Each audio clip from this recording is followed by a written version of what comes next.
proveer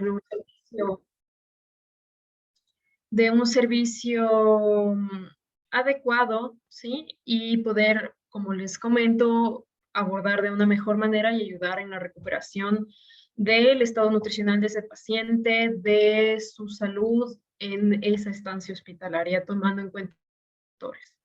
Entonces, el día de hoy vamos a ver eso y pues ya mañana concluiremos con lo que respecta a los diferentes códigos de dietas, a los tipos de dieta que hay, por qué hay estos tipos, para qué pacientes van dirigidos, etcétera. Entonces, bueno, empecemos el día de hoy.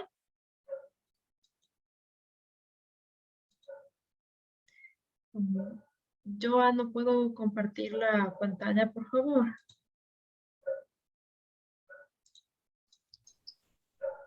Sí le puse como coanfitrión, no sé si le puedo, déjeme ver, ya le ayudo. Gracias, Joa.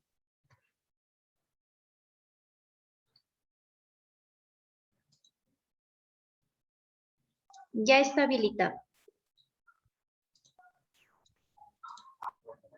No, no me deja. ¿Puedes? Ya, ahorita ya me permite.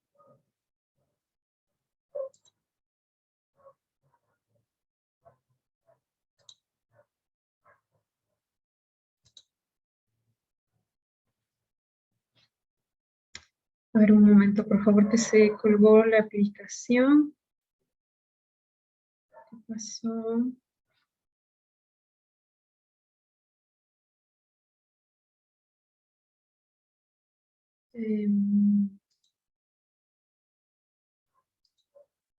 Ya se puede observar. ¿Sí se observa, Joa? Sí, sí se observa. Ya, perfecto. Espera un ratito que se colgó un poquito y no me deja avanzar.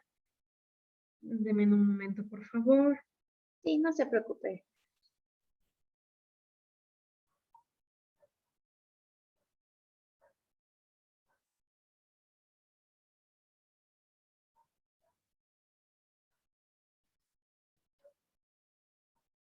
Ya, perfecto. Entonces, un momento, por favor. Se quedó. Se colgó.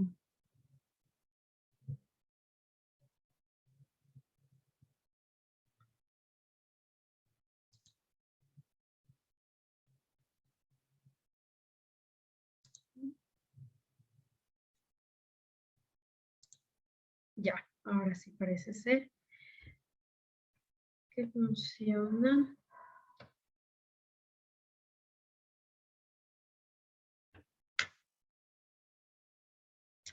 Bueno, revisando nuevamente en este tercer día los objetivos que teníamos preparados de este curso.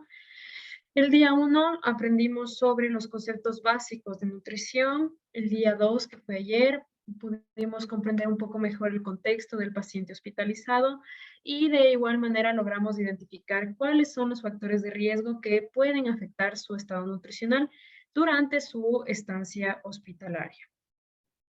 También el día de ayer profundizamos sobre el abordaje nutricional de este paciente hospitalizado y el impacto en su salud, como también el impacto que tiene la institución. Y bueno, el día de hoy vamos a enfocarnos en el cuarto y quinto objetivo, ¿sí? Que es el de adquirir conocimientos sobre los diferentes tipos de dietas hospitalarias para poder brindar un servicio de calidad que ayude al equipo de salud en la recuperación del estado nutricional del paciente hospitalizado. Y el quinto sería definir lineamientos técnicos sobre nutrición y dietoterapia que sirven de guía al buen funcionamiento del servicio proveedor de alimentos. Bueno, el día de ayer nos había faltado nada más una última parte de del abordaje nutricional, que es esta parte de la implementación. Entonces, bueno, esta implementación se refiere, sigue algunos pasos muy importantes, ¿sí?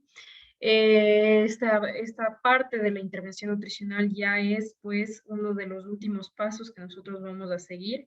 en el abordaje nutricional de este paciente, en donde primero debemos comunicar el plan de intervención al paciente, debemos continuar con la recopilación de datos y, si es que es necesario, modificar la intervención nutricional. Como les decía el día de ayer, es imprescindible recordar que no solo cuando el paciente ingresa y ha sido valorado será la única vez que tendrá el apoyo del equipo de nutrición. No es el caso, sino que nosotros tendremos que estar en un constante monitoreo del paciente y este monitoreo quizá haga que yo tenga que hacer algunas modificaciones en esta intervención nutricional, según sea el caso de cada paciente.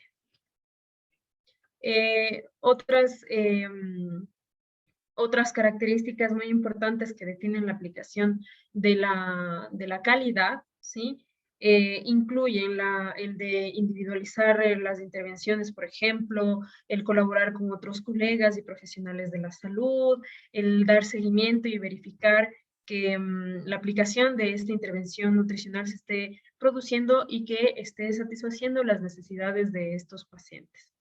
Entonces, esta parte es muy importante porque aquí estaremos en un trabajo continuo con el equipo multidisciplinario, no solo será la parte médica, sino también será con el servicio proveedor de alimentos, porque como les decía ayer, la parte más importante quizá de la recuperación de este paciente es que el equipo que tiene que ejecutar estas indicaciones lo haga de la manera correcta. Entonces, mi papel quizá como nutricionista sea el de dictar, de prescribir la dieta y de especificar qué es lo que necesita este paciente y hasta ahí llega mi función.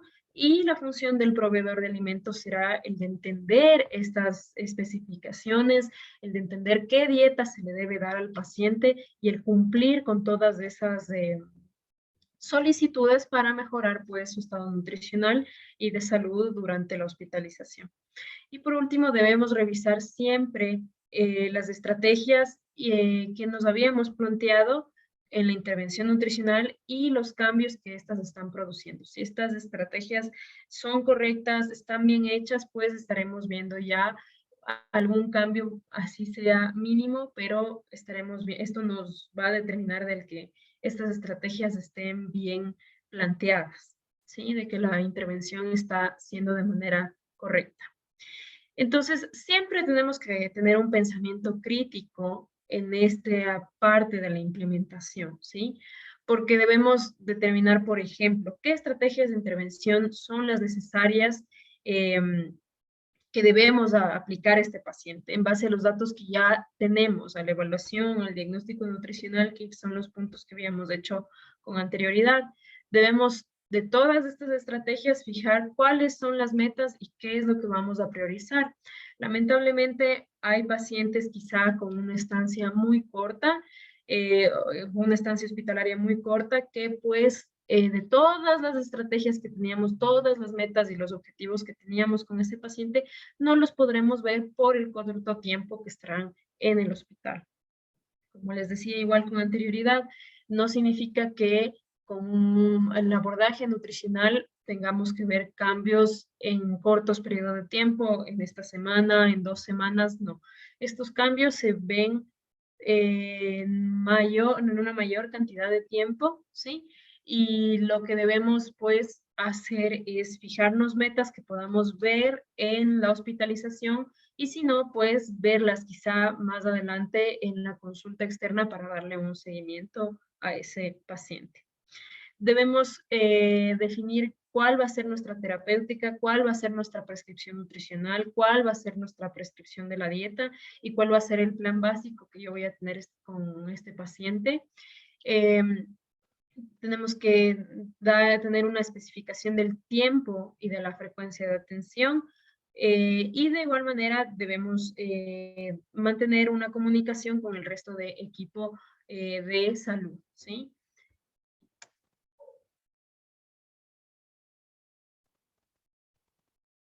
Ahora, como les había, pues hay unas estrategias de la intervención nutricional y se clasifican en 4 componentes muy, muy importantes.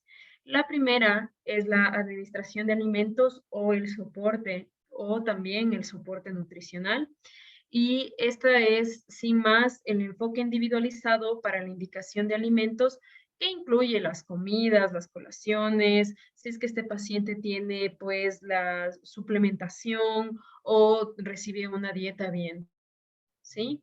La segunda parte muy importante es la educación nutricional, que este es un proceso que nos va a ayudar para enseñar a un paciente, para indicarle qué debe hacer para que éste adquiera alguna habilidad con su alimentación que nosotros necesitamos que lo haga, o tal vez será el de impartir conocimientos que le ayuden a este paciente a modificar la elección de alimentos, de hábitos alimenticios, para que pueda mantener o quizá mejorar su estado de salud, ¿sí?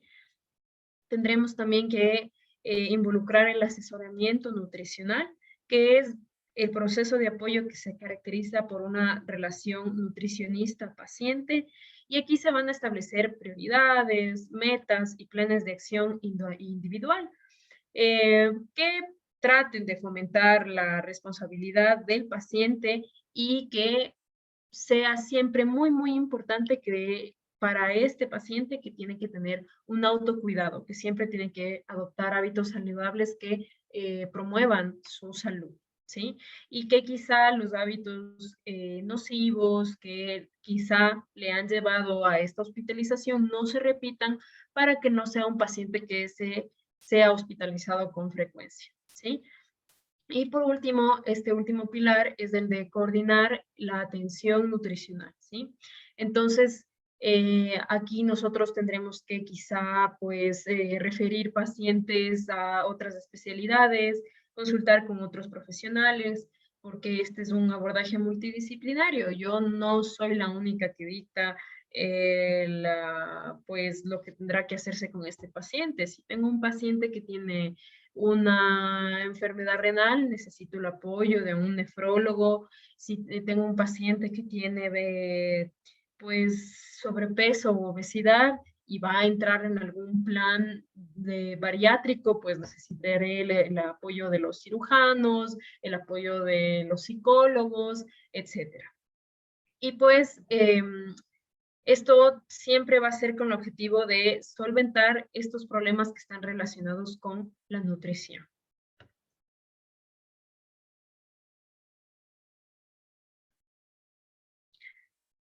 Ahora, siempre es importante dar un monitoreo y una evaluación de estos resultados, ¿sí?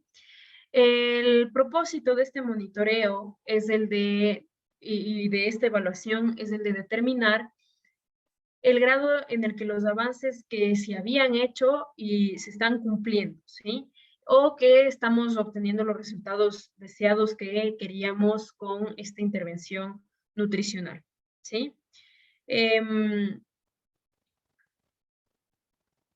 Este monitoreo y esta evaluación nos va a ayudar a medir estos resultados y nos va a ayudar a evaluar estos resultados también.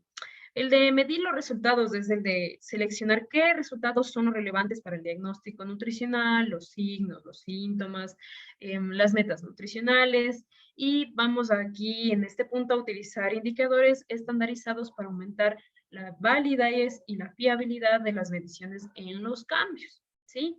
Y la parte de la evaluación se refiere a comparar los resultados actuales con la situación anterior del paciente, ¿sí? Y aquí se evalúa si los objetivos que nos habíamos planteado con este paciente se cumplieron. Por ejemplo, tengo un paciente que ingresó y que no comía menos del 50% de la bandeja institucional. Entonces yo me planteé el objetivo de que mediante la modificación de las texturas de los alimentos, por ejemplo, o el incluir alimentos que sean del agrado del paciente y que vayan de acuerdo a la patología que ésta tiene, pues quizá de alguna manera estimulen su apetito. Entonces, mi objetivo fue el de que si este paciente comía menos del 50%, al momento del alta, pues coma al menos del 75% de lo que debería comer. Ese fue mi objetivo, y al momento de evaluar el resultado, tengo que saber si el porcentaje de esta ingesta se ha mejorado o pues sigue de la misma manera. ¿Sí? Entonces, los objetivos que yo me he planteado con este paciente, al final voy a evaluar si se han cumplido o no con la intervención que yo he propuesto. Ahora, ¿cuáles son los beneficios de implementar este proceso? Permítame, por favor. Ahí está mejor. Ahora, a ver, ¿cuáles son los beneficios de la implementación de este proceso? Uno, bueno, pues primero estará la mejora en la calidad de la atención, ¿sí? Pues esto va a ser a través de un sistema de gestión de resultados y va a ser siempre basado en evidencia científica, sí, siempre va a ser sustentado con evidencia científica, ¿sí? Tiene el objetivo de mejorar los resultados del paciente con claridad, identificando los problemas relacionados con la nutrición o, pues, del diagnóstico, la elección de las intervenciones específicas para resolver cada problema y después darle seguimiento y una evaluación de este plan para facilitar la medición de los resultados y así demostrar o no el éxito de esta intervención. ¿Sí?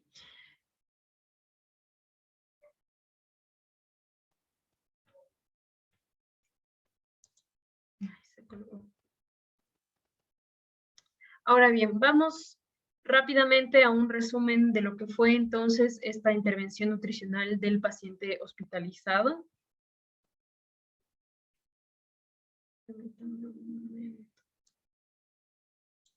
Ya, pues la primera etapa es la de la evaluación nutricional, ¿sí?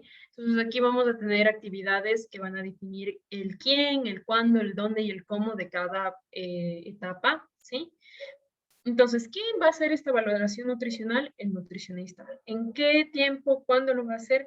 Dentro de las 24 a 48 horas de haber ingresado el paciente. Recordemos que mientras más rápido hagamos esta intervención, esta valoración nutricional, mejores serán los resultados de nuestra intervención, ¿sí? ¿Dónde lo vamos a hacer? En cualquier área de hospitalización en el que se encuentre, si todavía está en emergencias o ingresó ya a un servicio de hospitalización en específico, no sé, por ejemplo, neumología. ¿Cómo lo va a hacer? Pues utilizando algunas medidas antropométricas, que es esto del peso actual, cuánto pesaba antes, si ha habido alguna pérdida de peso involuntaria en los últimos meses, necesitamos la talla y tanto el peso actual como la talla actual nos van a ayudar a obtener este indicador que se llama índice de masa corporal, que muchos de ustedes quizá lo habrán escuchado. Y les había explicado esto un poquito el día de ayer.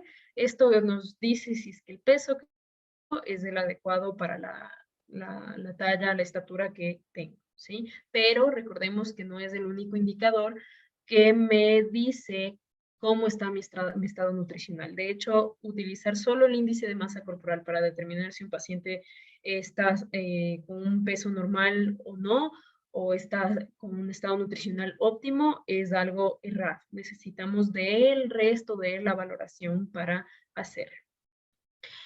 Aparte de estas medidas antropométricas, necesitamos de cómo está la ingesta, cómo ha ido comiendo este paciente en la última semana.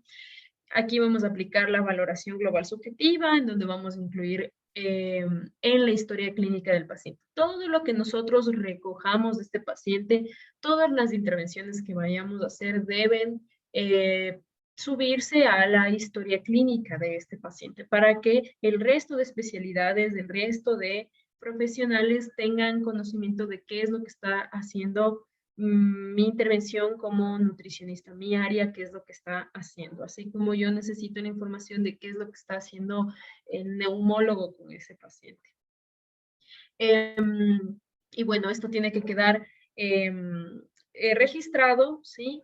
y se van a dar los siguientes resultados. Puede ser un paciente que está pues eunutrido, moderadamente desnutrido, o hay una sospecha de desnutrición, o está severamente desnutrido. O por el contrario, si es un paciente que está en peso normal, sobrepeso, obesidad, obesidad mórbida, etcétera. Entonces siempre tiene que constar de eso. La segunda etapa es la del diagnóstico nutricional. Esta etapa, la actividad, el quién, nuevamente por el nutricionista, cuando se ha evaluado el estado nutricional del paciente. Antes de esto yo no puedo dar un diagnóstico nutricional si no he hecho los pasos previos, donde en el servicio de hospitalización que corresponda o pues tal vez en la consulta externa y como tras los datos que yo recogí con anterioridad, ¿sí? La tercera etapa es el cálculo de los requerimientos. ¿Quién va a hacer esto? Nuevamente el nutricionista. Cuando ya tengo un diagnóstico clínico nutricional del paciente. Recordemos que diagnóstico nutricional no es lo mismo que diagnóstico médico. Y no puedo establecer el cálculo de requerimientos si no tengo la información anterior, si no sé qué patología tiene ese paciente, cómo está su estado nutricional, cuál es su estatura, cuál es su peso. Entonces, si yo no tengo ninguno de estos datos, no puedo yo establecer un cálculo de requerimientos. ¿Y cómo voy a hacerlo? Pues utilizando guías de práctica clínica. Como les comentaba, siempre debe ser utilizando pues información basada en evidencia, y para esto están estas guías de práctica clínica. No puedo hacerlo pues a lo que yo crea que es conveniente, no, siempre tengo que utilizar información veraz, verificada, pues estamos hablando de la salud de una persona, ¿no?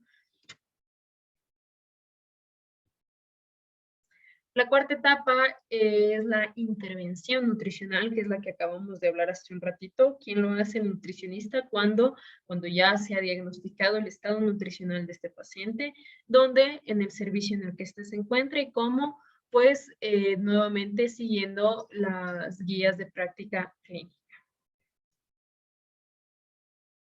La quinta etapa, que es la del monitoreo nutricional, nuevamente lo hace el nutricionista, cuando este profesional va a establecer cuánto tiempo, cuál es la periodicidad que necesita para hacer este monitoreo.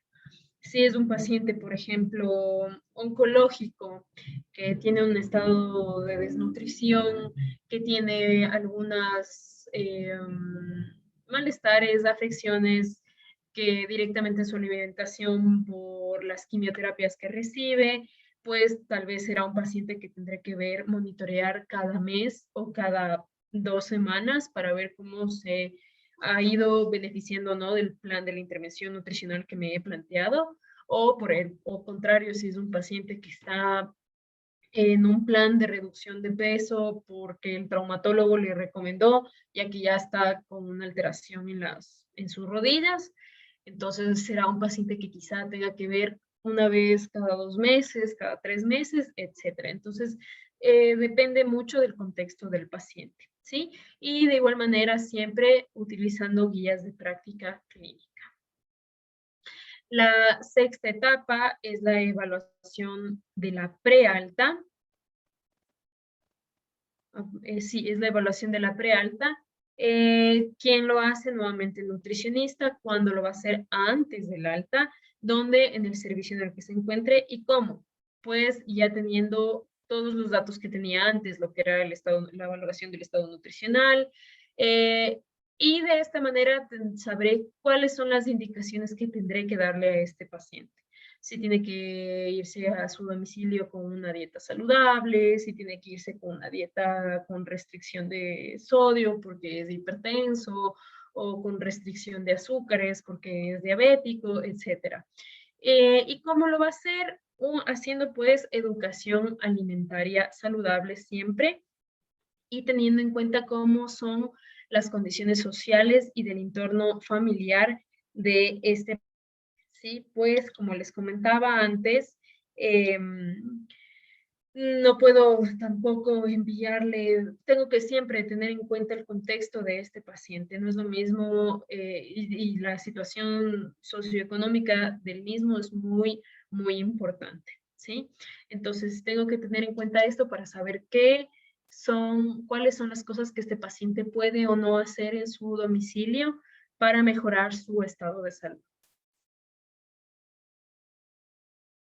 Y esta última etapa es la valoración de las condiciones sociales del entorno familiar y domiciliario. Con esto nos va a ayudar muchísimo la trabajadora social, que de igual manera lo hará antes del alta en el servicio en el que se encuentre a través de una encuesta social.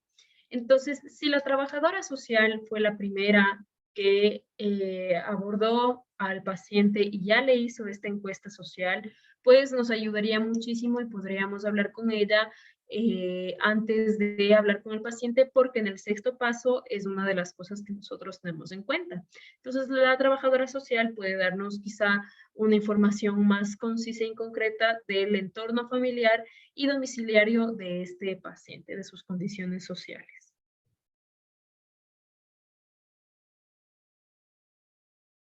Bueno, y como conclusiones muy, muy importantes que tenemos de toda esta segunda parte que acabamos de ver, es que las instituciones deben implementar procesos de atención, iniciando con el proceso de la valoración del estado nutricional dentro de las primeras 24 a 48 horas a todos los pacientes que ingresan a esa casa de salud. Otra conclusión es que el rápido conocimiento de la malnutrición requiere de la educación en el personal de salud, la implementación de herramientas de detección validadas y la creación de un sistema de comunicación fiable entre todos para que de esta manera podamos garantizar el cuidado de la nutrición de este paciente. Y por último, es que es sumamente importante el enfoque de un equipo interdisciplinario para que de esta manera se pueda promover un apropiado manejo y tratamiento de la malnutrición de este paciente, ¿sí? O del estado, bueno, la intervención de este paciente, ya sea que tenga malnutrición o no. Entonces, estas cuatro conclusiones, pues resumen un poco de lo que fue el día 2 y parte de este primer día 3, de lo que respecta a la intervención nutricional de este paciente. Ahora, pues vamos a pasar ya a la siguiente parte de esta alimentación hospitalaria, que ya refiere a la prescripción de la dieta y cosas muy importantes que debemos tener en cuenta, no solo de los tipos de dietas que hay, de la prescripción de la dieta que se hace, sino también aspectos muy importantes sobre el control de calidad que debe tener ya en cuenta el servicio de alimentación, la empresa proveedora de alimentos, eh, y qué es lo que necesita hacer esta empresa para pues ayudarnos a un mejor abordaje. Como les decía, toda la parte anterior de la intervención nutricional, eh, todo el papel del nutricionista llega hasta la parte anterior, que es el de conocer al paciente, definir cuál va a ser la intervención nutricional y pues prescribir una dieta. Y la siguiente parte muy importante pues viene ya de la ejecución de estas indicaciones y lo que vamos a ver a continuación es justamente esto. Bueno, entonces, ¿qué son las dietas hospitalarias? Las dietas hospitalarias son planes de alimentación mediante los cuales se seleccionan los alimentos más adecuados para de esta manera poder garantizar que un enfermo hospitalizado mantenga o alcance un estado de nutrición óptimo, ¿sí? Esto puede perseguir un efecto terapéutico de mantenimiento o puede ser también preventivo.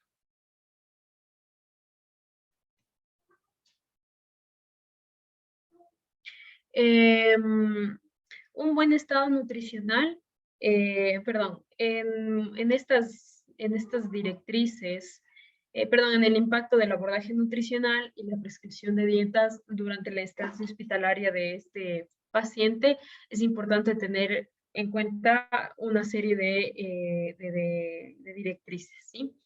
Y es que el que este paciente tenga un buen estado nutricional le va a servir para cortar la estancia hospitalaria y de esta manera facilitar la recuperación de los pacientes, siendo la alimentación saludable y en el contexto de este paciente la primera opción para corregir o prevenir la malnutrición de los mismos, al mismo tiempo que va a favorecer el grado de bienestar de esta persona.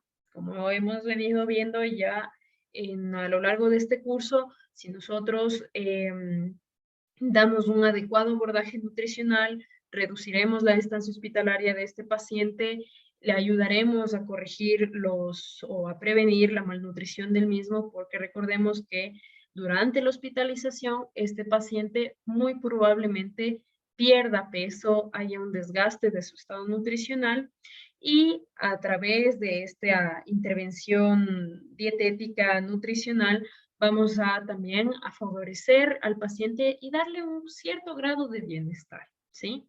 Porque, bueno, pues si estamos en el contexto hospitalario, un hospital no es un lugar al que uno acuda con emoción, con felicidad, al que a uno le emocione acudir como usuario, porque está acudiendo porque debe darle atención a alguna dolencia física, alguna enfermedad. Entonces esto ya convierte a este lugar le da un poco un aspecto lúgubre, ¿verdad?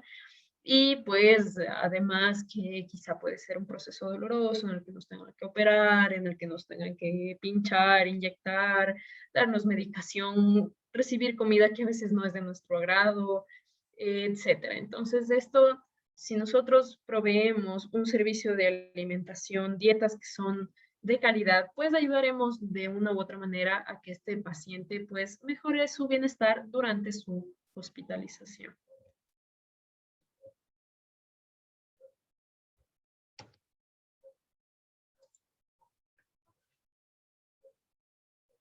Ahora, estas directrices que debemos tener en cuenta al momento de conversar sobre esto de las dietas hospitalarias, ¿sí?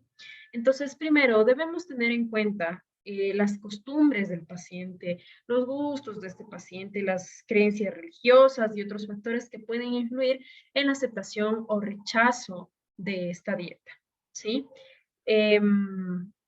Y esto es algo muy importante porque quizá, como hemos conversado, hay culturas que restringen la inclusión de algunos alimentos o religiones que de igual manera pues tienen sus limitaciones en el abordaje incluso de la intervención del equipo médico o también, por ejemplo, eh, pues que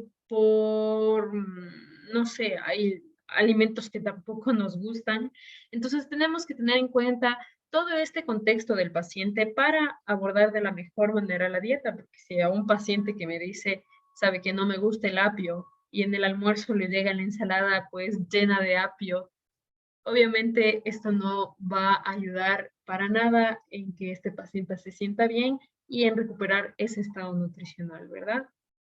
Como segundo punto tenemos el de cubrir las necesidades energéticas y de nutrientes según la situación clínica de este paciente, ¿sí? Como les comentaba, hay que ver el contexto del paciente, hay que ver qué tipo de paciente es, qué patología tiene. ¿Es un paciente oncológico? ¿Es un paciente de psiquiatría? ¿Es un paciente, bueno, pues, etcétera? Siempre hay que tener en cuenta la patología de este paciente porque esto va a determinar sus necesidades energéticas y de nutrientes.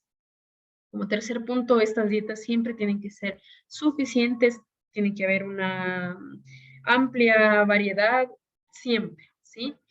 Entonces, no puedo hacer un ciclo de menú que todas las semanas se repita o cada 2 semanas sea el mismo ciclo del menú, porque quizá habrán pacientes que su estancia hospitalaria sea de 3 días y ya salgan con el alta. Hay pacientes como de traumatología, por ejemplo, que se quedan meses en el hospital hasta que esos huesos pues poco a poco van sanando, o un paciente quemado que de igual manera se queda meses en el hospital, o un paciente oncológico que tiene que regresar cada 21 o cada 15 días a recibir los diferentes ciclos de quimioterapia. Entonces, debemos tener una variedad en esos ciclos de menús, una variedad en nuestras opciones de alimentos, para que de esta manera los pacientes no se cansen de esa dieta y consuman los alimentos que les estamos dando. Cualquiera de nosotros, de seguro, se cansaría si es que todos los días me están pasando pollo, todos los días me pasan carne, o cada semana en los lunes es pollo estofado, el próximo lunes es pollo estofado, etcétera. Entonces hay que darle variedad. El cuarto punto muy importante es el que debemos tener una presentación adecuada y debe ser atractiva para el paciente, debe ser gratificante para el paciente. No le podemos enviar una dieta que pues está todo de un mismo color, verde, verde, verde, verde. O si es una dieta licuada, es de pollo licuado con un puré de papa que parece exactamente lo mismo, etcétera. Entonces, como siempre es importante ponernos, por así decirlo, en los zapatos de esa persona. Pensar qué es lo que a mí me gustaría recibir, ¿sí? Y de esta manera, pues, pensar que le estamos dando alimentos a una persona y que, pues, debemos de hacerlo de atractivo, incluso para estimular el apetito. Y tiene que ser una presentación adecuada, no podemos pasar un plato, pues, desordenado, sucio, que no esté bien lavado, etcétera. Todos estos puntos son muy importantes. Eh, y por último, esta alimentación debe ser segura desde el punto de vista de la inocuidad de los alimentos. No podemos atentar más a la salud de ese paciente con alimentos que no estén bien preparados, con alimentos que tengan algún tipo de contaminación, con alimentos o vajillas que no estén bien limpias, ¿sí? Entonces tiene que ser algo seguro para el paciente.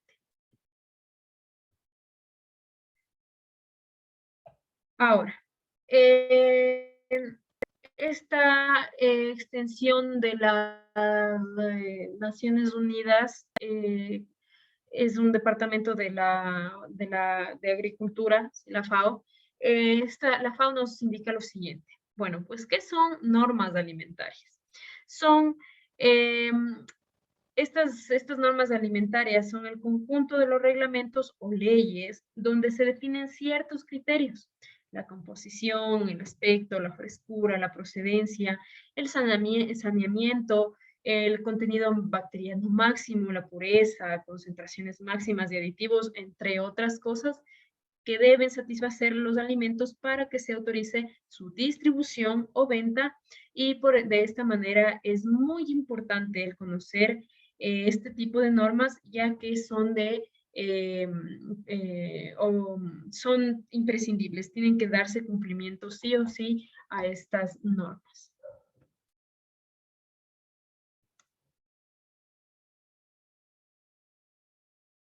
Ahora, en lo que respecta a la alimentación hospitalaria,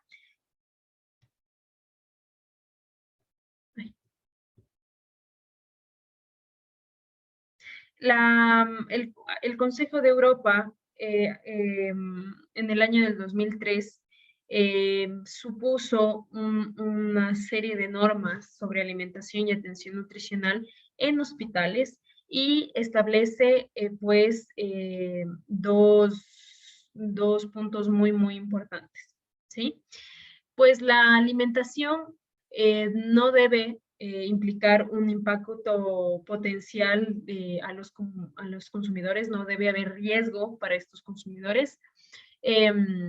Siempre tienen que los microorganismos patógenos, las sustancias químicas contaminantes, agentes físicos que pueden causar peligros relacionados con los alimentos, tienen que estar libres de estos peligros, ¿sí? Y pues a pesar de que se realizan todos los esfuerzos posibles para minimizar estos peligros, el riesgo cero en seguridad alimentaria no existe. Y estos peligros siempre pueden darse cada vez con mayor frecuencia, pero siempre hay también a la par cada vez más normas que tratan este tema del riesgo en su vinculación con la inocuidad alimentaria.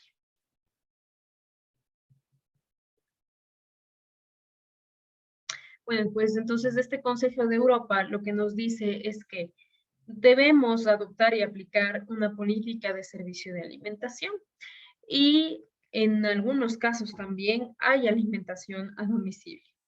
Esto debe ser a nivel nacional o pues a nivel de cada centro de atención a la salud y debe ser una política que tiene que tener bastante cuidado. Y por otro punto, es importante el desarrollar estándares para los sistemas de servicio de alimentación que se basen más en las necesidades de los pacientes que en las necesidades del hospital, preparándose y aplicándose métodos que evalúen la satisfacción de los pacientes. Siempre la prioridad va a ser el paciente, no el hospital. Por el perder ese punto muy importante es cuando empiezan a, por ejemplo, reducirse los costes de cierto tipo de alimentos porque son un poco más baratos la adquisición de los mismos, pero ya la calidad no será la misma. Entonces, si yo empiezo a pensar en beneficio de la institución, estoy haciendo un daño al paciente. Por ejemplo, si yo quiero adquirir carnes como materia prima y de todos los proveedores que a mí me dan, elijo el proveedor más barato. Quizá yo me esté reduciendo el costo de esta carne que es un poco más barata, que no es de tan buena calidad, quizá yo me ahorre eso, pero ya al momento de utilizar esa carne, preparar esa carne y que llegue al paciente, como no es una carne de buena calidad, como tiene quizá mucho cartílago esta carne, el paciente no come o está muy dura, etcétera. Entonces al final el paciente no va a comer, se va a desperdiciar esa carne, el estado nutricional de ese paciente se va a deteriorar, tendré que yo pues acudir a adicional utilizar suplementos nutricionales porque la alimentación que este paciente recibe no la está consumiendo, no es suficiente y tendré que acudir a la utilización de otros recursos que me da el hospital para la intervención nutricional de este paciente. Entonces, de esta manera, entre comillas, reduciendo esos costos, vienen luego esta otra serie de eventos que a la final me harán utilizar otros recursos del hospital, que a la final me generarán más desperdicios y que a la final van a afectar al paciente. Entonces, siempre recuerden que lo más importante es la satisfacción del paciente por encima de las necesidades del hospital. Ahora, estos manuales de dietas son sumamente imprescindibles, ¿sí? Ya que cada centro hospitalario debe tener su propio manual de dieta en el que va a definir los diferentes códigos de dietas, las características de estas dietas, enfocado a qué tipo de pacientes va dirigido, a qué tipo de hospital o qué nivel de atención brinda esta casa de salud, ¿sí? Entonces, este manual de códigos de dietas, este manual de dietas, va a contar de algunos puntos muy importantes. Primero, ¿cuál es la actividad clínica y cuáles son las patologías tratadas? Como les decía, ¿es de este hospital de primer nivel o es de tercer o cuarto nivel en el que ya veo pacientes de alta complejidad? ¿Qué tipo de pacientes son los que acuden a mi casa de salud? Veo simplemente patologías, quizá diabetes, hipertensión, obesidad y nada más, o veo ya pacientes con trasplantes hepáticos, trasplantes renales, con cirrosis, con pancreatitis, etcétera. ¿Qué tipo de pacientes son los que yo tengo en mi casa de salud? Como segundo punto, es importante contar con un sistema de seguridad e inocuidad de alimentos. Como les decía, La alimentación en estos pacientes no tiene que suponer un riesgo para su salud. También cuál es el promedio de estancia hospitalaria de estos pacientes y cómo este se diferencia en cada servicio de hospitalización. Como les decía con anterioridad, no es la misma estancia hospitalaria de un paciente que está en el área de quemados por el tipo de quemaduras que este paciente tiene, porque el 60% de su cuerpo tiene quemaduras, entonces este paciente se va a quedar al menos unos 3, 4 meses en el hospital, que la hospitalización de un paciente que ha ingresado por un pie diabético al área de endocrinología. Entonces, quizá este paciente se quedará una semana, máximo 2, hasta que esta situación se resuelva. Entonces, siempre es importante saber cuál es el promedio de estancia hospitalaria de mis pacientes y diferenciar en cada servicio de hospitalización. Muy importante, el cuarto, número de camas por servicio de hospitalización para saber cuál es la cantidad total y cuál es el flujo de pacientes que yo tengo a diario, ¿sí? Si estamos hablando de un hospital súper grande que puede contar con unas 600 camas, o pues una casa de salud más pequeña que quizá tenga unas 30, 40 camas. Siempre el número de camas por servicio de hospitalización es importante porque esto va a definir cuál es la cantidad de alimentos que yo tengo que comprar, cuál es la rotación que yo le voy a dar a estos alimentos, cómo voy a almacenar estos alimentos, etc. Medios logísticos y técnicos, ¿sí? Que se basan en todos los otros puntos que acabo de comentar.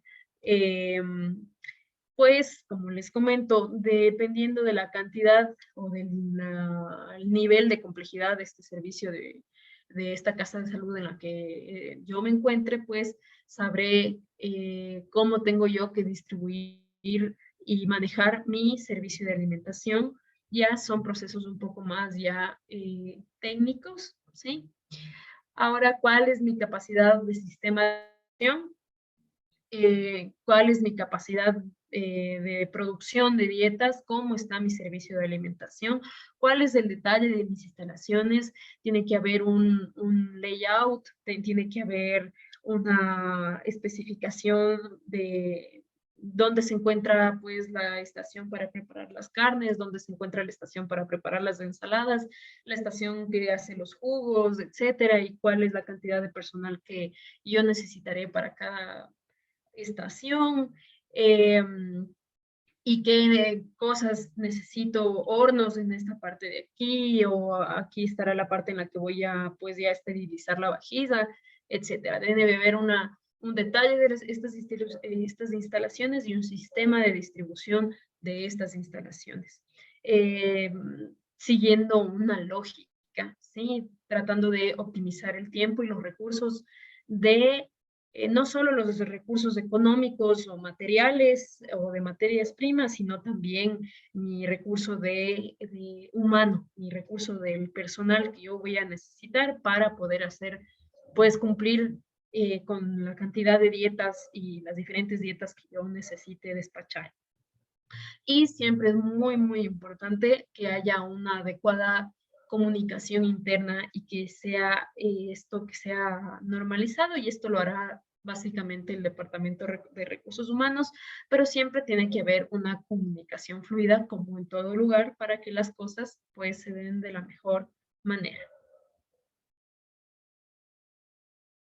Ahora, vamos a las especificaciones técnicas de los productos alimenticios que vamos a suministrar para la elaboración de menús de los códigos dietéticos en la alimentación hospitalaria, ¿sí? Vamos a verlos más adelante. Bueno, esta información toda la he sacado del Código Alimentario Español, en donde define alimento como todas las sustancias o productos de cualquier naturaleza, sólidos o líquidos, naturales o ya transformados, que por sus características, aplicaciones, componentes, preparación y estado de conservación sean susceptibles de ser habitual e idóneamente utilizados a alguno de los fines siguientes. para la nutrición humana de un paciente sano, ¿sí? O como productos dietéticos en casos especiales de alimentación humana, que es justamente este contexto hospitalario, que son la adopción de estos alimentos para atender alguna patología.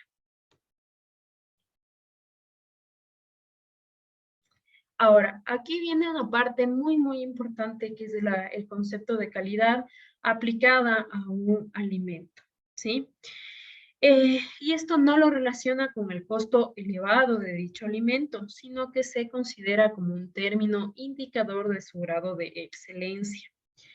Al abarcar tanto su contenido nutricional como sus características organolépticas y factores de higiene y seguridad alimentaria, ¿sí?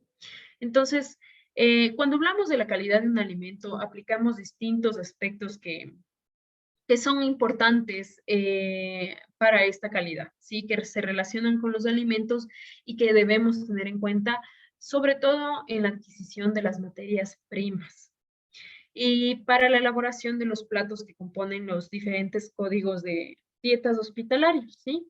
Y estos son los siguientes. Primero, calidad nutricional. Se refiere a la contribución del alimento al aporte de nutrientes a la dieta, tanto cualitativa como cuantitativamente. Dos, la calidad sensorial. Son aquellos atributos del alimento que son percibidos como los sentidos y que los relaciona con la aceptabilidad por parte del usuario. Entonces, por ejemplo, si tengo un alimento que, que no llega con las características sensoriales adecuadas, que tiene una textura extraña, que, que es un poco repulsivo, pues va a hacer que el usuario, que el paciente en este caso, no lo consuma, ¿sí? Entonces, obviamente esto se va por la aceptabilidad. Ahora, la tercera, que es la calidad higiénico-sanitaria, o también conocida como la ausencia de sustancias potencialmente tóxicas y de microorganismos patógenos. Como les decía antes, la alimentación, sobre todo la alimentación hospitalaria, no debe suponer un riesgo en de ninguna manera. El cuarto, la calidad tecnológica, pues las características del alimento para someterlo a diferentes procesos tecnológicos, ¿sí? La calidad económica o relación entre el costo y el grado de aceptabilidad del paciente. Abordando y retomando, perdón, el ejemplo que mencionaba con anterioridad, si yo tengo si yo reduzco costos en la adquisición de materias primas, luego va a esto influir directamente en la aceptabilidad del paciente. Si yo compro una carne que no es tan buena, al final este paciente no la va a consumir. O si compro fruta que ya está por dañarse o cualquier otro alimento que no sea de calidad, al final el afectado será el paciente. La calidad estable, que es la aptitud del alimento para no sufrir alteraciones inmediatas y que permita una vida comercial prolongada.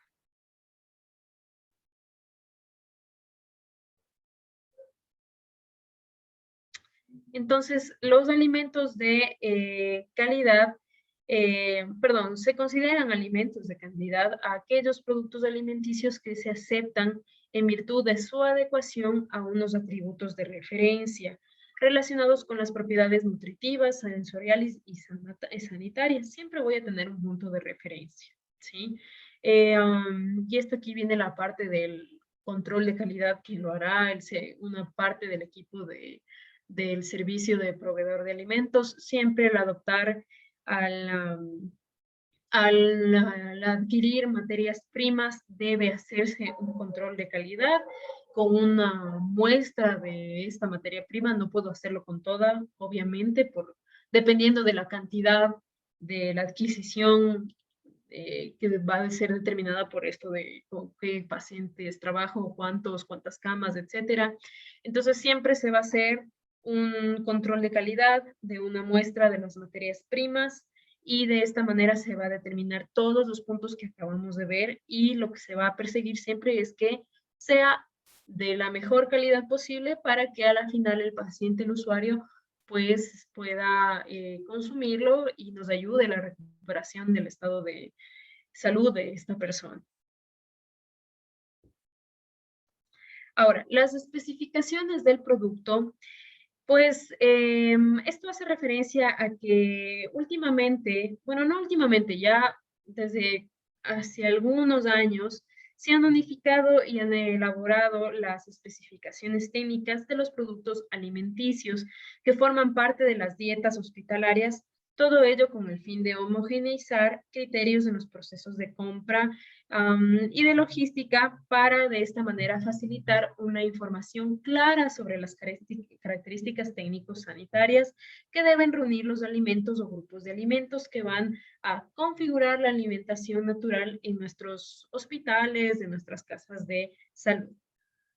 Se han definido especificaciones para todos los grupos de alimentos, pescados, mariscos, carnes frescas, derivados de cárnicos, pan, bollería, derivados de las harinas, conservas, leche, productos lácteos, grasas comestibles, legumbres, especias, entre otras. Y a continuación vamos a verlos uno por uno.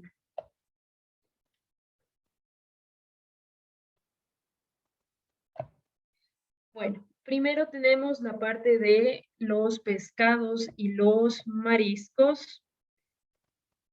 A ver, permítanme, por favor, que se volvió a colgar. ¿Qué pasó?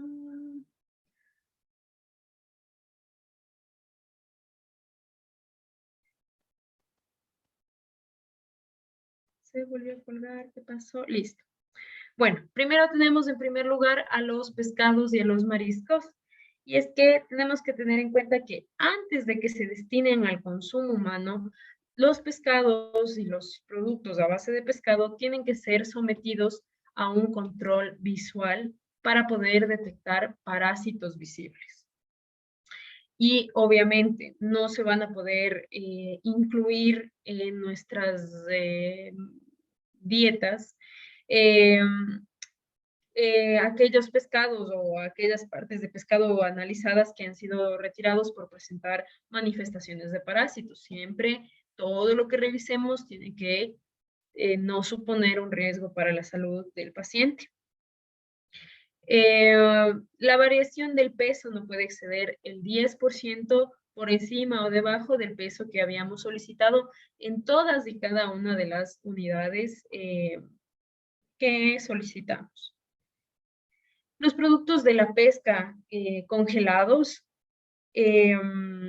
siempre van a presentar un corte y en este corte nunca se va a evidenciar a simple vista los cristales de hielo. Durante la descongelación no se debe presentar una exudación muy marcada y los descongelados deben tener el aspecto, la consistencia y el olor de lo que es un pescado fresco. Y lo más importante es que este olor no tiene que, pues, no debemos percibir signos de enranciamiento ni de recongelación. Y pues todos los productos de pesca salados tienen que tener las características del aroma, del color, del sabor, que son bastante peculiares y que se obtienen por los diferentes procesos, ¿no? De salado, de prensado o de madurado. Y esto tiene que presentar una consistencia firme al tacto. Tiene que ser, tiene que tener un gusto salado y tiene que tener una coloración típica según la especie y método de preparación. Me refiero en este punto a la pesca salada, ¿no? Ahora a lo que nos vamos a referir son a los factores de calidad en esta primera categoría, los pescados blancos, ¿sí? Bueno, pues primero tenemos que ver que la piel sea de un pigmento vivo y tornasolado, ¿sí? Que no haya una decoloración en esta piel. La mucosidad cutánea tiene que ser acuosa, tiene que ser transparente. El ojo, los ojos deben ser convexos, debe ser la pupila negra y debe ser brillante. Las branquias tienen que ser de un color vivo, sin mucosidad. El olor debe ser un aroma a algas marinas. Y pues la carne debe ser siempre firme y elástica y la superficie de este pescado debe ser lisa. Este material les va a servir en el momento que, como les digo, tengan que hacer el control de calidad de todas estas materias primas. Ahora vamos con lo que respecta a los pescados azules. La piel tiene que tener de igual manera una pigmentación tornasolada, debe tener colores vivos y brillantes y debe haber una clara diferencia entre la superficie dorsal y ventral de este pescado. La mucosidad cutánea debe ser de igual manera acuosa y transparente, la consistencia de la carne debe ser muy firme, debe ser rígida, el ojo debe ser convexo, la pupila debe ser azul, negruzca, brillante y el párpado de este pescado debe ser transparente. Las branquias tienen que ser de color rojo vivo o un púrpura uniforme y sin mucosidad. Y el olor debe ser fresco, algas marinas, de yodo, pero no tiene que ser rancio. Siempre debemos, pues cada uno ya puede identificar cuando un alimento se está pasando un poquito de tiempo y siempre debemos evitar, identificar si este alimento ya, este olor, pues ya tiene un enranciamiento, no sería óptimo para el consumo. Ahora, para la frescura de los crustáceos, deben tener un caparazón brillante. Por ejemplo, uno de los crustáceos puede ser un camarón, ¿no? Deben ser de un caparazón brillante, debe haber una dificultad para separar la cabeza del abdomen, tienen que tener una carne elástica como chiclosa y siempre tienen que tener un olor agradable a mar, bastante característico. Para los cefalópodos, un ejemplo de ellos puede ser un pulpo. Tienen que tener una pigmentación viva, tienen que tener una piel adherente a la carne. La carne de estos cefalópodos siempre es bastante firme y tiene un color nacarado. El tentáculo siempre es resistente al arranque y el olor, y de igual manera, debe ser fresco, característico al mar. Ahora, nuestro segundo grupo serían las carnes frescas. La identificación visual de la carne de calidad se basa en su olor, en el veteado, en la capacidad de retención del agua. El veteado consiste en pequeñas vetas de grasa intramuscular visibles en el corte de carne. El veteado tiene un efecto positivo en la jugosidad y en el sabor de la carne. Y la carne debe presentar un color normal y uniforme a lo largo de todo el corte. No puede estar carne con diferentes tonalidades en este filete, no. Todo tiene que ser de un color uniforme. Ahora, ¿cuáles son los factores de calidad? Primero tenemos el olor. El producto debe tener un olor normal, que diferirá según la especie. Por ejemplo, va a oler un poco diferente la carne de vaca, de la de cerdo, que de la de pollo, pero esto va a ser una variación bastante ligera. Deberá evitarse la carne que desprenda cualquier tipo de olor rancio o extraño, ¿sí? El segundo punto es la firmeza. Debe ceder, debe aparecer más firme que blanda, debe ceder a la presión, pero no estar blanda del todo. Y la ternura de esta carne está relacionada con diversos factores, como la edad, el sexo del animal, la posición de los músculos, Y un factor que incide positivamente en la terneza, en la ternura de esta carne, es el envejecimiento post-mortem de la misma. Entonces, los canales se envejecen almacenándolas a temperaturas de refrigeración durante un cierto periodo después de la matanza de este animal o del enfriamiento inicial. Todas estas cosas van a determinar la terneza, la ternura de este corte, de esta carne.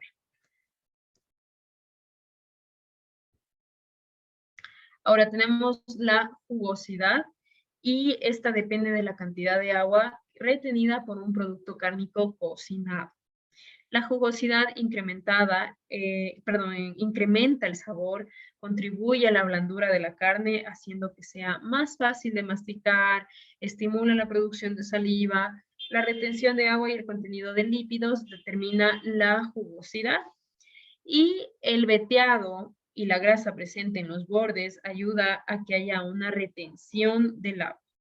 Las pérdidas del agua pueden ocasionarse porque hay una evaporación, un goteo, y también el envejecimiento post-mortem de esta carne puede incrementar la retención del agua y en consecuencia también aumentar la jugosidad de este corte. El sabor y el aroma se conjugan para producir la sensación que el consumidor experimenta al comer.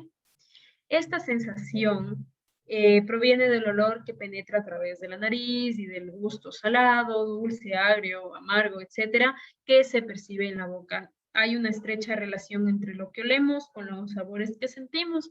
Por eso muchos de ustedes quizá cuando tienen gripe no sienten el sabor de la comida, ¿sí? Y es porque aquí hay una estrecha relación para la identificación de sabores. Cualquier persona que tiene algún problema respiratorio eh, agudo, crónico, pues también tiene una dificultad para percibir sabores. Así que si no lo han notado, la próxima vez que les dé gripe, pongan un poco de atención a cómo perciben los sabores. Y bueno, en el sabor de esta carne va a incidir el tipo de la especie del animal, la dieta que este animalito tuvo, cómo se cocinó, cómo se preservó esta carne, si fue una carne ahumada, si fue una carne curada. Entonces, de esta manera, la carne siempre tiene que presentarse limpia, sana y debidamente preparada. Va a presentar un olor característico, va a tener un color que debe ser más o menos rosáceo, rojo oscuro, y depende obviamente y nuevamente de la especie del animal, de la raza del animal, la edad que comía este animalito, cómo lo sacrificaron, el periodo de tiempo que pasó luego de que fue sacrificado. Las carnes refrigeradas y congeladas siempre tienen que estar envasadas en recipientes construidos con materiales autorizados. Los filetes y las carnes que sean troceadas deben proceder exclusivamente de la pieza solicitada y no se pueden mezclar filetes de otras piezas comerciales. Si yo pedí filete de pulpa de res, lo que me tienen que dar es solo filete de pulpa de res, no lo pueden combinar con otro tipo, otra parte del animalito.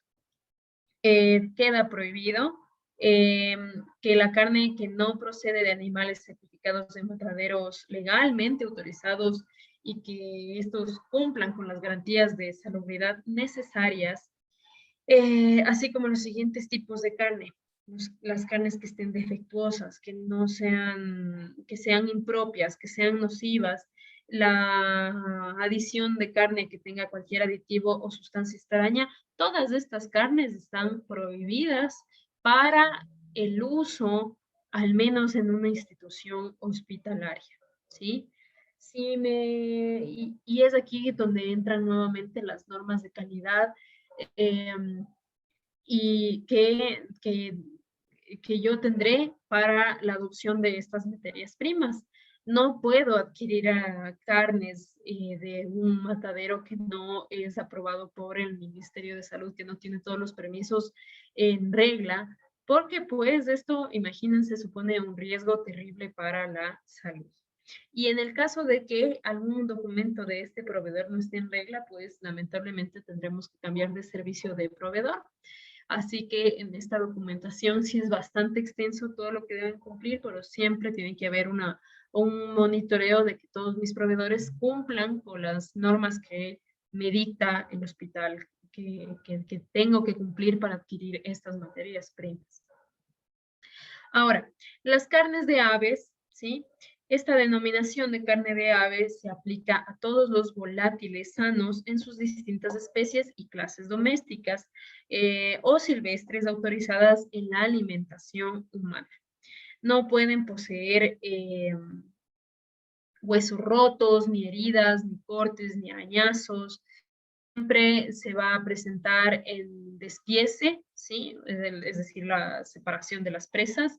Bien definidas las piezas anatómicas, tienen que estar libres de grasa y tienen que ajustarse a la norma de especie oficial. Hay una norma incluso para el despresado de estos animalitos y tienen que cumplirse esas porciones, ¿sí?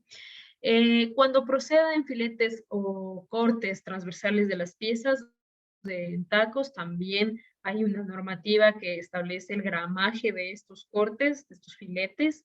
Las carnes deben ser siempre frescas y deben proceder de un matadero o sala de especie autorizado e irán acompañadas del etiquetado sanitario correspondiente, ¿sí?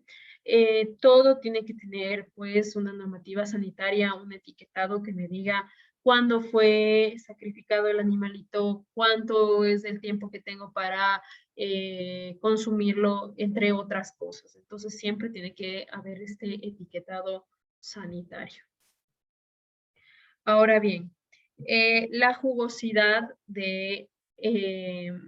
no, perdón, esto se me ha ido, pero bueno, en estos productos provenientes de aves, se admite que este no esté ligeramente curvado o hundido, el dorso moderadamente deprimido, debe haber suficiente grasa en la pechuga, en las patas, deben ser sacrificadas en condiciones higiénicas y deben estar siempre desplumadas.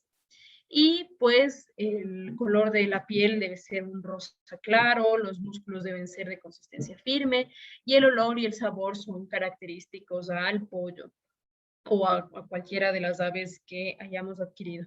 Siempre es importante esto del olor, porque si nosotros, por ejemplo, ya hemos pedido un pollo y en el momento de hacer el control de calidad encontramos que estas pechugas ya empiezan a tener un olor a dañado, un olor característico, ya hay un enranciamiento, pues no podemos aceptarlo, ¿sí? Y si hay una intoxicación alimentaria en algún paciente, pues es algo sumamente grave, ¿sí? Entonces siempre debemos hacerlo de la mejor manera. Ahora, están los derivados cárnicos también, que son los productos alimenticios que son preparados total o parcialmente con carnes o despojos de las especies autorizadas para tal fin. Y estos han sido sometidos a operaciones específicas antes de su puesta en consumo. Se van a clasificar en salazones, ahumados, adobados, en tocinos, en embutidos o charcutería y fiambres, ¿sí? Entonces, los derivados cárnicos, estos embutidos, todos estos grupos que acabo de mencionar, no son saludables. En la medida de lo posible no se deben incluir en un menú hospitalario, porque así sea un jamón de pavo, pues esto siempre va a ser preparado a partir de carnes que han sido o no autorizadas, que tal vez son desperdicios de alguna parte del animal, de cartílagos, que han sido sometidas a un proceso de curación, que se les adiciona sal, entre otras sustancias. Eh, y como les digo, tienen despojos comestibles, siempre necesitan estos productos grasa, usualmente es de cerdo o de pollo, de alguna ave, para que se pueda dar esta emulsión y obtener este tipo de productos. Y pues tienen muchos condimentos, especias, que pueden ser artificiales o naturales, pero en su gran mayoría son artificiales. Y por todas estas razones, estos derivados cárnicos no son saludables y pues no debemos, en la medida de lo posible, incluirlos en nuestras dietas hospitalarias. Como tercero tenemos el pan, la bollería y los derivados de las harinas.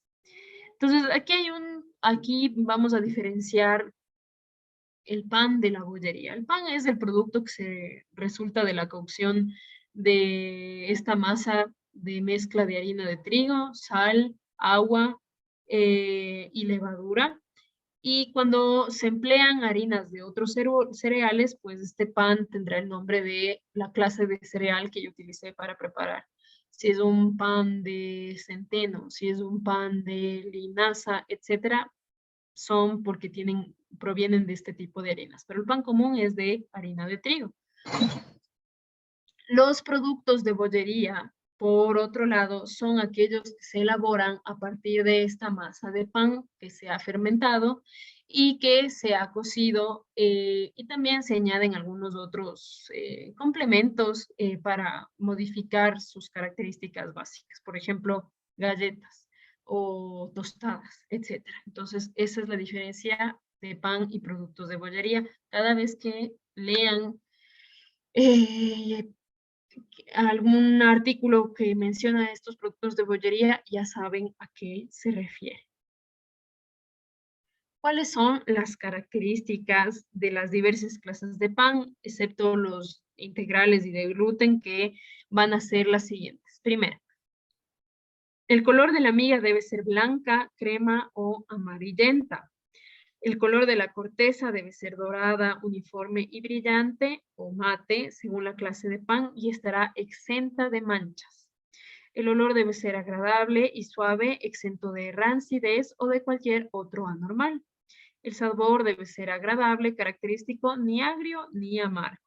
Y la corteza al tacto será más o menos fina según la clase de pan y no deberá resultar excesivamente dura, debiendo quebrarse y crujir ligeramente al hacer presión sobre la pieza.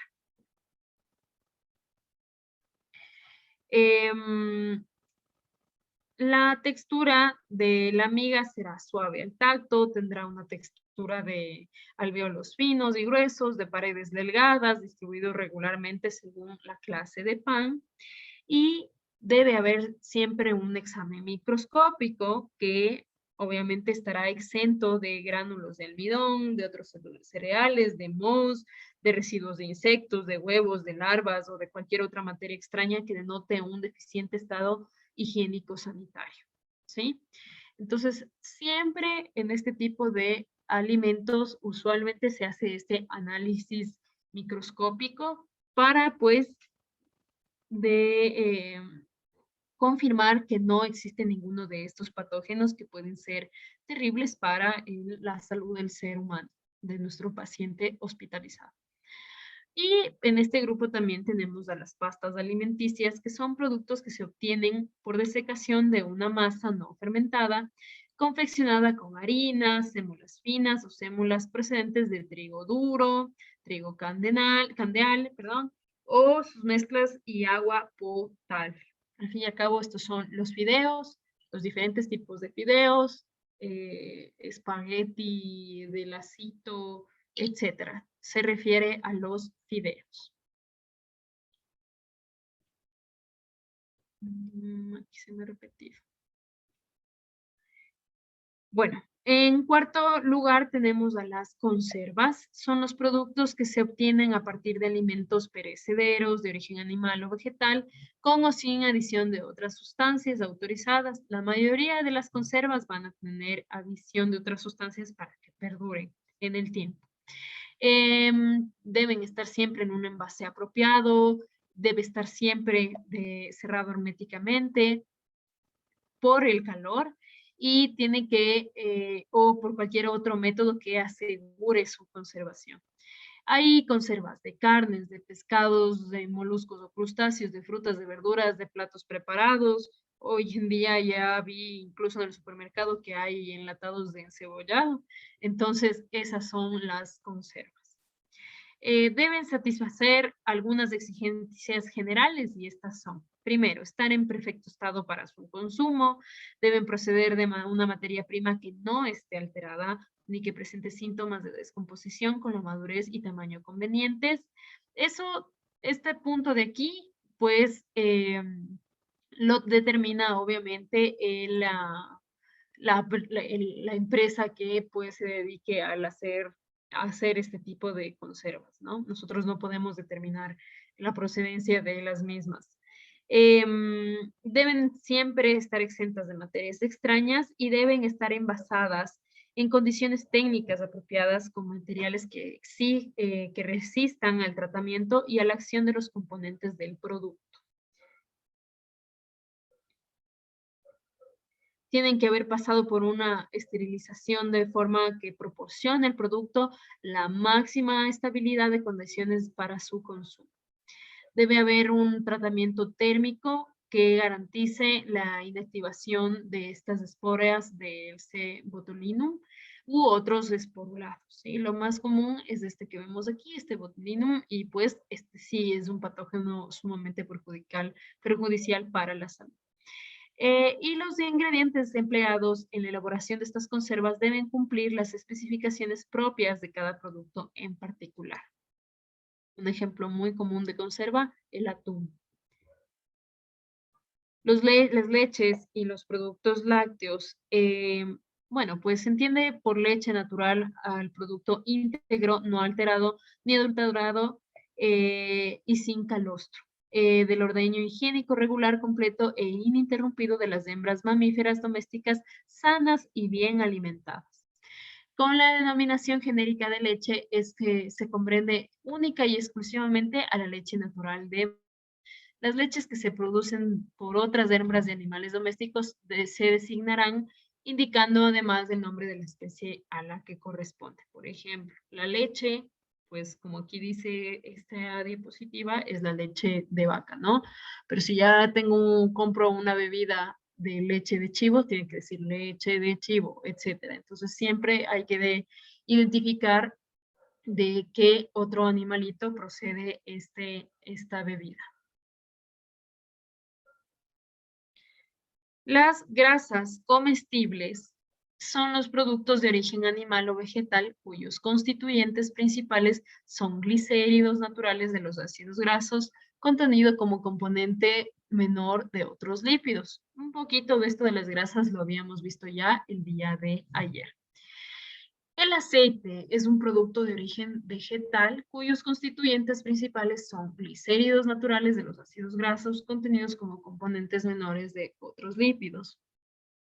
Ahora que en el control de calidad siempre debo asegurarme que los aceites deban tener un aspecto limpio, transparente, deben estar y cuando se somete a la temperatura de 15 a 20 grados, deben tener un olor y sabor agradables, deben tener los olores propios y los aromas propios o las características de cada aceite que correspondiente a los frutos o semillas de los que proceden.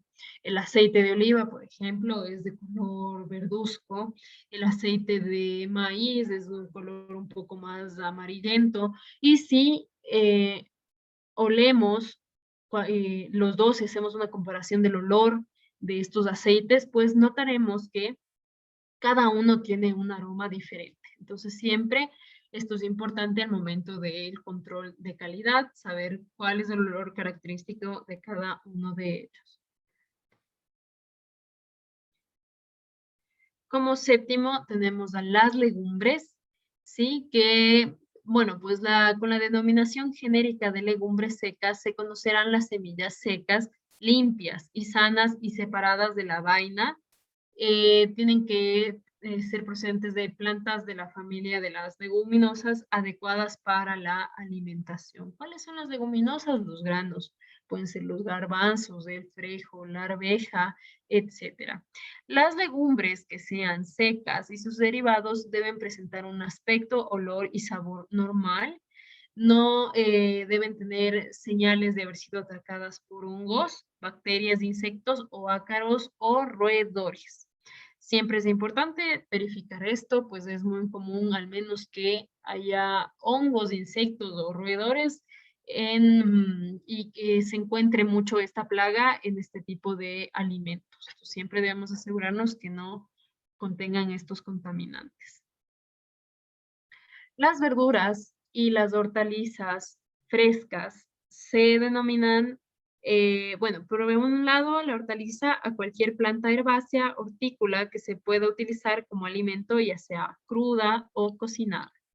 Y por otro lado, las verduras son un grupo de hortalizas en las que la parte comestible está constituida por sus órganos verdes, las hojas, los tallos, las inflorescencias. Ahora, para el consumo fresco deben seguir los siguientes criterios. Primero, estarán bien recolectadas o en perfectas condiciones de conservación, deben estar desprovistas de humedad exterior anormal y sin olor ni sabor extraño. Deben estar exentas de lesiones o traumatismos de origen físico o mecánico que afecten a su presentación o apariencia. No deben tener artrópodos, gusanos, moluscos o partes o excrementos de cualquiera de ellos. Deben estar exentas de enfermedades criptogámicas. Deben estar libres de partes marchitas o de materias extrañas adheridas a la superficie. Deben estar exentas de agentes microbianos patógenos. Y no tener impurezas de pesticidas en proporción superior a los límites de tolerancia. Los productos deben presentar un desarrollo suficiente y encontrarse en un estado de maduración satisfactorio.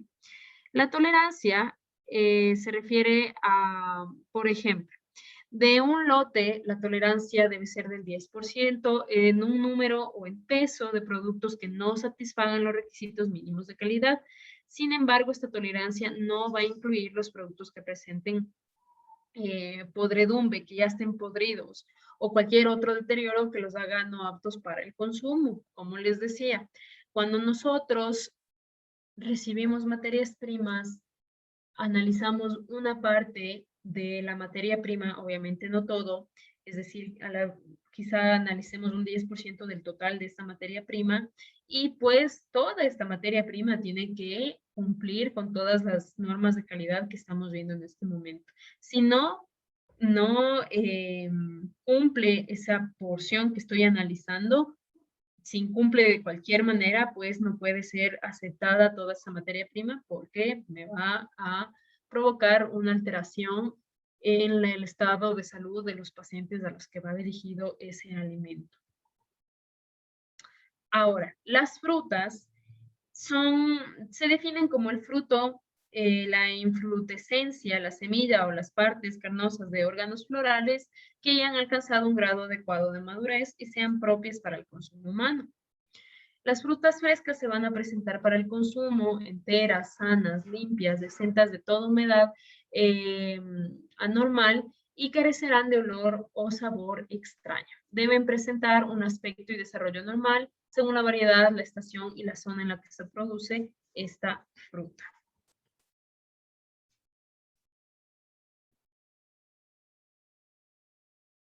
Ahora, se entiende por fruta sana a la fruta que no posee señales evidentes de haber sido atacada por hongos, bacterias, virus, insectos, ácaros, roedores, aves o sufrir cualquier otra lesión de origen físico o mecánico que afecte su integridad. No pueden presentar señales de descomposición, aunque sea de forma parcial. La fruta debe ser limpia, es decir, que debe presentar su epidermis, su piel, libre de cuerpos extraños adheridos a la superficie y debe estar libre de residuos de productos empleados para su tratamiento. No puede llegarme una fruta que tenga, obviamente, en su corteza, pues el rastro de alguno de los pesticidas que utilizó el proveedor para su producción. Entonces, tienen que llegarme bajo las condiciones que se están mencionando. En el décimo grupo tenemos a los tubérculos y se denomina como a patatas o papas a los tubérculos que se proceden de la planta Solanum tuberosum. Deben estar sanos, maduros, limpios de la tierra u otras impurezas y que en su estado natural o debidamente conservados sean aptos para el consumo humano. En la onceava parte tenemos a los condimentos aromáticos y a las especias y se designa con el nombre de especias o de condimentos aromáticos a las plantas frescas o desecadas, enteras o molidas que por tener sabores u olores característicos se destinan a la condimentación o a la preparación de ciertas bebidas. Cada especie responderá a la denominación característica y composición propia. Esto es bastante extenso. En especies tenemos pues todo un sinnúmero de condimentos y tenemos la pimienta, si son naturales, como por ejemplo el ajo, las hierbitas, etcétera, pero siempre lo que debemos ver es que sean, si son naturales, que estén frescas, o si son cosas que ya están que vienen empaquetadas, que no tengan pues rastros de hongos o de insectos, etcétera, deben pasar por ese control de calidad, que es más o menos el que seguimos con el de las verduras y las hortalizas y el de las legumbres al ser preparaciones secas usualmente, presentaciones desecadas, sí, secas. Y por último tenemos a los huevos, y esto es muy, muy, muy importante. Se denomina huevo fresco a aquellos que presentando un olor y sabor característico no han sufrido más manipulaciones que una limpieza en seco, es decir, solo de la parte exterior del huevo.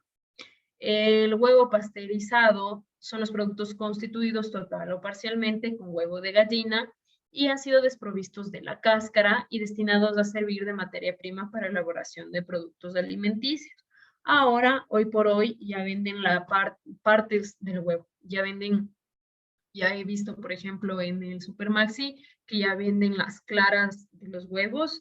Y esto es importante para el manejo y el abordaje nutricional porque, como veíamos ayer, la albúmina es muy importante. La albúmina que se contiene en el huevo nos ayuda a mejorar el aporte proteico de la dieta para que de esta manera la recuperación del estado nutricional del paciente sea más rápida, sea más favorable, ¿sí? Y tengo que utilizarla en algunas instancias, en pacientes quemados, en pacientes oncológicos, etcétera.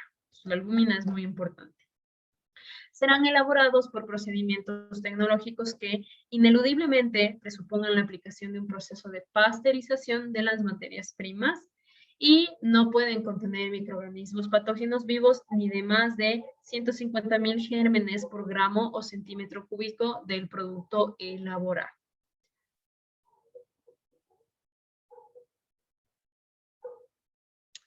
Ahora bien, vamos ya a entrar en la materia de lo que es la alimentación, las dietas, esta base de dietas de la alimentación hospitalaria. Déjenme verla ahora. Bueno, entremos un poco en este tema para poder avanzar el día de mañana. Bueno, pues aquí tenemos un código de menús y el manual de dietas. El manual de dietas está formado por 3 documentos que recogen la información necesaria para implantar de forma coordinada la alimentación hospitalaria. Lo que busca esto es garantizar la alimentación de forma científica de los pacientes, adaptada a las necesidades individuales de cada uno de ellos y asegurar la trazabilidad hacia adelante de los alimentos servidos.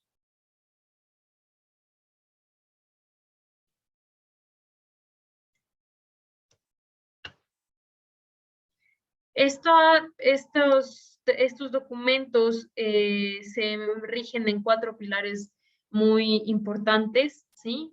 en algunos pilares muy importantes, que es la información del paciente, el código de dietas, el código de menús y las fichas técnicas de los platos.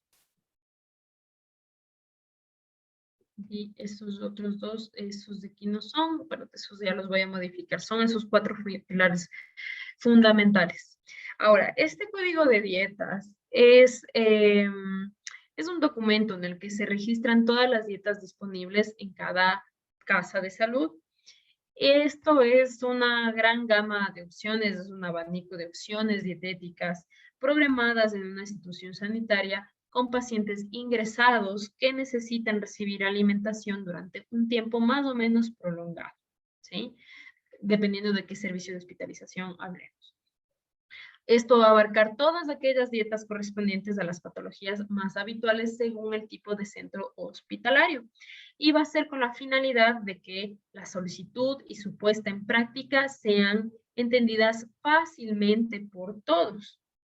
Cada centro hospitalario va a clasificar, a sistematizar y a denominar sus propias dietas con arreglo a criterios científicos y a criterios de organización. Bueno, entonces es así que el código de dietas va a realizarlo la unidad de nutrición clínica, dietética y el control de alimentos en equipo con los servicios médicos y el servicio de alimentación de esta casa de salud. Es muy importante que toda la organización conozca de este manual para que se usen las mismas denominaciones y evitar confusiones y complicaciones en las peticiones de las dietas. Entonces, yo como nutricionista sé que el código 2 significa una dieta líquida amplia. El médico cuando prescribe la dieta en el sistema, si pone el número 2, sabe él que es una líquida amplia, que es una dieta de consistencia modificada, etcétera. Entonces yo al momento de ya solicitar esto pues en el sistema que maneje esta casa de salud y de enviarle este código al servicio de alimentos y decirle el paciente Pérez necesita una dieta 2, el servicio de alimentación sabe que la dieta 2 es una dieta líquida amplia. Eso, los códigos de dietas los vamos a ver con más profundidad el día de mañana. Pero todos debemos estar en conocimiento de estos códigos de dietas y saber a qué respecta cada una de ellas para todos pues manejar la misma línea de comunicación.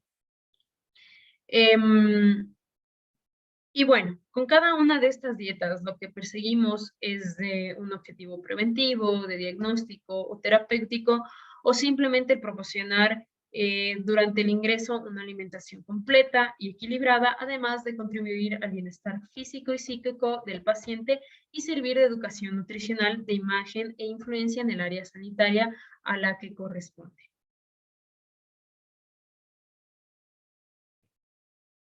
Vamos a llegar hasta esta última parte, que dice que a la hora de elaborar el código de dietas, siempre debemos tener en cuenta una serie de factores como, por ejemplo, las características de este centro hospitalario, lo que mencionábamos hace con anterioridad. ¿Qué tipo de centro médico es? ¿Hace intervenciones quirúrgicas? ¿Qué tipo de técnica diagnóstica utiliza este centro hospitalario? ¿Qué actividad clínica y qué patologías se tratan en este centro hospitalario? ¿Cuál es la estancia media de este lugar? ¿Cuál es el número de camas, los medios logísticos y técnicos? Es decir, la capacidad y el sistema de producción, las instalaciones, los sistemas de distribución, la comunicación interna, los recursos materiales y los recursos humanos, ¿sí? Entonces, bueno, yo creo que por honor al tiempo y de igual manera para dejarle un poco de espacio a las preguntas que pueda haber del público, vamos a quedarnos el día de hoy hasta esta parte de aquí. Ya el día de mañana pues abordaremos la última parte de este curso, que ya son los códigos de menús, los tipos de dietas y las características de cada una de estas dietas para poder conocer cuáles son los diferentes tipos de dietas que hay y cuáles son las que vamos a utilizar según el contexto del paciente, ¿sí? Entonces, eso es lo que vamos a hacer el día de mañana. Así que, por favor, doy espacio para las preguntas.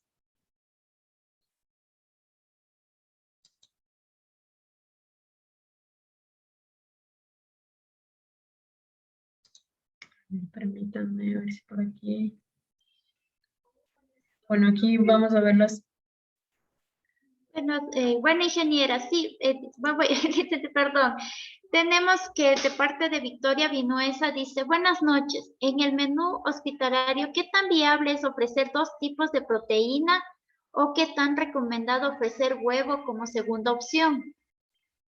Ya, sí es como les comentaba al inicio del día de hoy de esta presentación, es muy, muy importante que nuestro menú deba tener un ciclo de menú. Este ciclo de menú no debe ser repetitivo, ¿sí? Entonces, el que yo pueda ofrecer dos tipos de proteína es una muy buena opción, ya que de esta manera voy a darle más opciones al paciente en caso de que, por ejemplo, si el paciente no come carne de res y si yo le ofrezco, como usted me dice aquí, huevo como segunda opción, ¿es válido? Claro que es válido y le estoy dando una opción adicional al paciente. Algo muy importante y que vamos a ver justamente el día de mañana es que nuestros ciclos de menú, como les he mencionado, tienen que tener una variedad de alimentos y tienen que ofertarme algunas opciones. No significa que porque yo el día de hoy planifiqué que para el almuerzo hay carne de res y para la merienda hay pollo, pues esto se administre a todos los pacientes que están en mi hospital. No es así por diferentes razones, porque tal vez este paciente no tolera la carne o no come carne de res o es un paciente vegetariano, entonces siempre tengo que tener más de una opción de proteína por tiempo de comida para satisfacer las necesidades del paciente. Y no solo es porque el paciente no coma esto, sino que este pollo, esta carne, esta tortilla de huevo están contempladas pues en la proteína que necesita este paciente en sus necesidades nutricionales diarias. Entonces, si yo solo ofrezco carne y no tengo nada más y envío una dieta que no tiene un alimento proteico, pues no estoy cubriendo las necesidades nutricionales de ese paciente y no estoy cumpliendo con lo que la parte del nutricionista que me había solicitado, ¿verdad? Entonces no estoy ayudando a que este paciente tenga una recuperación de su estado nutricional o de su estado de salud. Entonces sí, sí podemos ofertar huevo como segunda opción y sí es muy aconsejable tener más de una opción de proteína por tiempo de comida. Perfecto, muchísimas gracias. También nos pregunto si las muestras para control de calidad solo es de materia prima cruda. No se recomienda que sea ya que de la comida lista, ya que puede haber contaminación durante la preparación. Sí, sí, también. Ahí en el servicio de alimentos tenemos etapas, ¿verdad? Así como en el proceso de abordaje nutricional hay una etapa de la intervención, del monitoreo, etcétera, pues de igual manera hay puntos de control de calidad en los diferentes puntos de preparación de estos alimentos. Entonces, el primero será en la adquisición de las materias primas. Entonces, mi materia en prima, en crudo, porque van a llegar de esa manera, pues si toda mi materia prima ha pasado, llegamos a la segunda parte, que es ya el de utilizar esta materia prima, transformarla, cocinarla, hacer el cambio que debamos hacerle para que sea apto para el consumo del paciente. Y si durante este proceso hay algún tipo de contaminación, hay también una segunda etapa de control de calidad. Entonces, cuando ya están en las líneas, las dietas, cuando ya está este momento de la preparación, van a haber personas del servicio de alimentos que hagan estos controles de calidad. Entonces, tanto en la preparación como cuando ya estén listas las dietas en la línea para despacharse, va a haber un equipo que haga control de calidad. No solo va a ser parte de la empresa que expende este servicio de alimentación a la unidad hospitalaria, sino que este equipo va a incluir también el nutricionista de ese hospital, que no es el mismo muchas veces de que no es parte del equipo de este catering, por así decirlo, y quizá tal vez incluye una persona del equipo de calidad de ese servicio hospitalario. Entonces, siempre deben haber personas externas a esta empresa proveedora para que sea un poco más objetivo el control de calidad y que no se omitan cosas muy importantes. Entonces, cuando ya está lista la comida, se hace nuevamente un control de calidad, se siguen algunos estándares que los vamos a ver mañana y se hace eso de la manera más rápida posible y se da el visto bueno para que salgan todas las dietas a despacharse.